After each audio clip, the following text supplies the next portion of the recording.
lessons. So this week's lick is an intro kind of lick before the main bulk of the chords come in for Texas Flood by Stevie Ray Vaughan. This does give you that essence of the way he played some nice chordal tones using triads and hammer-ons, and the sort of standard Stevie Ray Vaughan pentatonic lick, or if you like major pentatonic lick, which comes through and is actually quite tricky to get used to with all the semitone bends, blues curls, full tone bends, and bouncing back and forth between those.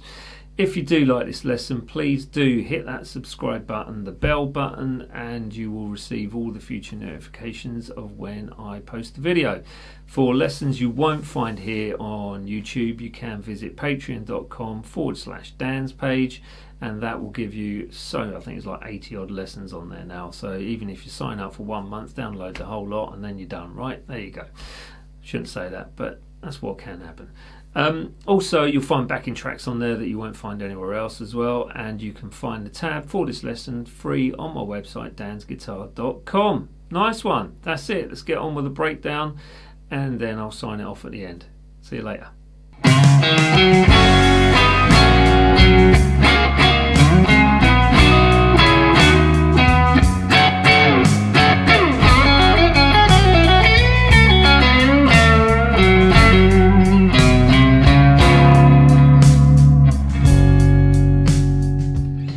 As you can probably tell, it's not that easy to play, but it's well worth giving it a shot, right? So we start with the D note on that A string. Now we're kind of using like the major pentatonics with this and bringing in all your kind of major flavors, but you can think of it as almost around or based around the G minor pentatonic, if you like, just to keep things simple. If you know only your minor pentatonics, then that's the way to look at it. But you've got your 5 on the A string, 2 on the D, 5 on the D. Now finger that however you want, but as long as you get that lead in of the D, the E and the G, then that is all fine. Then you've got some nice chordal action, but basically you want to bar the 3rd fret, 3, 3, 3 on strings 1, 2 and 3. Then with your 2nd finger you're going to hammer on to fret 4 on the 3rd string. So okay, then bringing in the 3rd finger, laying flat across the 3 strings again, so that's 5, 5, 5 now. So going back to the 4, 3, 3. Now you can hammer that on again if you want to, but the tab says 4, 3, 3 just as it is. So which leads you into that 5, which is the root note on that D string. So which then leads you to a deadened note, which is kind of just a percussive strike across 4 strings, probably keeping your fingers in place where they are, so like that. Then you can either use your little finger or bring the 3rd finger from that 4th string across to the 2nd string on the 5th fret, which you're going to hammer onto. So you're still keeping fingers 1 and finger 2 where they are, and then basically getting that, which is a very quick hammer on the beat twice, which then leads you to the 2nd chord. That's all based around the G. The 2nd chord is based around the C. So that's a 1, 4, 5 basically, which goes from the 7th fret, which is on the A string, slide up to the 10, which is the note you want to hear. So you could start with the 10 if you want to, which is the G, going to the A, which is the 7th fret on the D string, and then the 10 again, but this time on the D string, which leaves you with a C note. Now it's basically the same again, but within that C chord, so using those same triads but around a C rather than around a G. But fret wise, you're barring the 8th fret, strings 1, 2 and 3, hammering onto the 9th fret on that 3rd string, 3rd finger barring the 10th fret on strings 1, 2, 3, back to the triad of C, which is the 8, 8, 9, which you can hammer on obviously, so which I think it is on the tab. And then you've got your 10th fret now. Now the tab basically says 10xx8. Now the easiest way to do that is probably hybrid pick it, but you can try and lift the pressure off with your first finger and your middle finger, so you're actually muting those two middle strings but keeping your other two fingers where they are. If you do hit the whole chord, it does not matter. It's what it's meant to be, and that's just what it is. Then you've got percussive strike again. Put that in or not, your call. Then we're going to what would be a C9 chord, but you're not playing the root note itself. You're just playing the E and then the barred 15th fret on that string 1, 2 and 3. So fingers I'm using are finger 1 for the E note, which is the 14th fret on the D, and then my third finger is barring the 15th fret on the G, B and E. So you should hear that sort of sound. So you strike that twice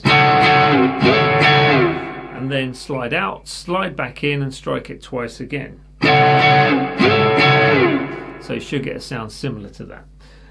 Which leads you to a kind of cliche Stevie Ray lick, where we've got, I'll play it slow, but that's your first part.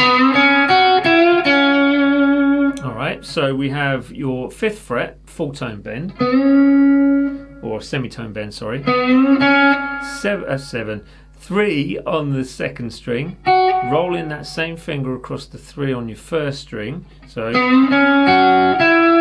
slight blues curl on the 6th fret 2nd string now, back to the 3 on that same string. Okay.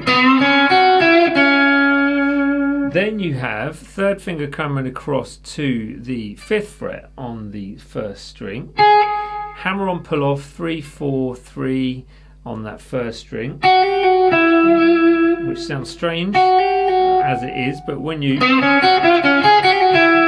it sounds absolutely fine.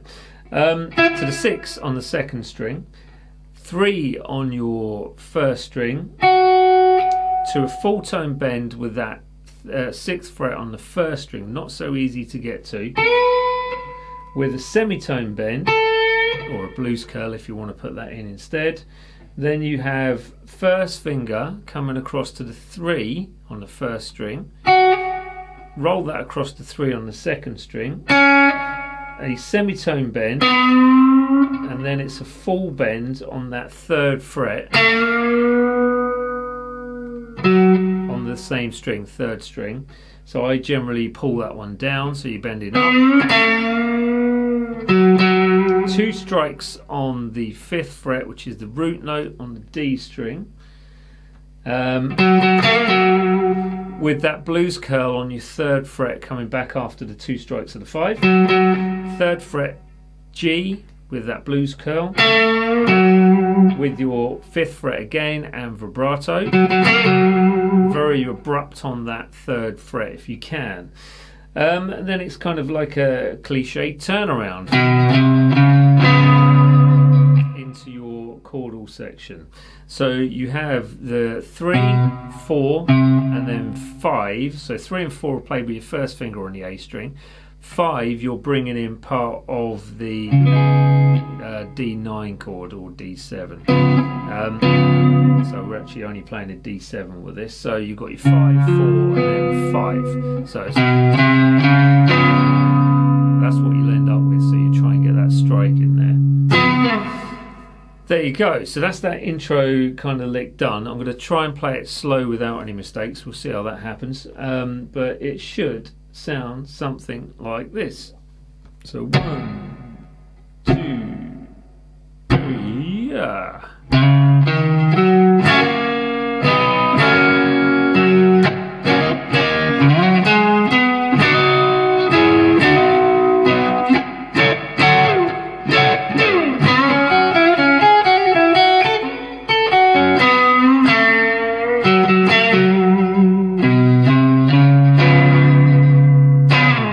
So there was a mistake. 6th fret 6th fret, 1st string bend, but you know, it's quite tricky, so just do what you can with it. It's a great little intro to learn, and it does give you just that kind of flavour of Stevie Ray Vaughan that you might be looking for. So I'll hand you back to me to sign it off.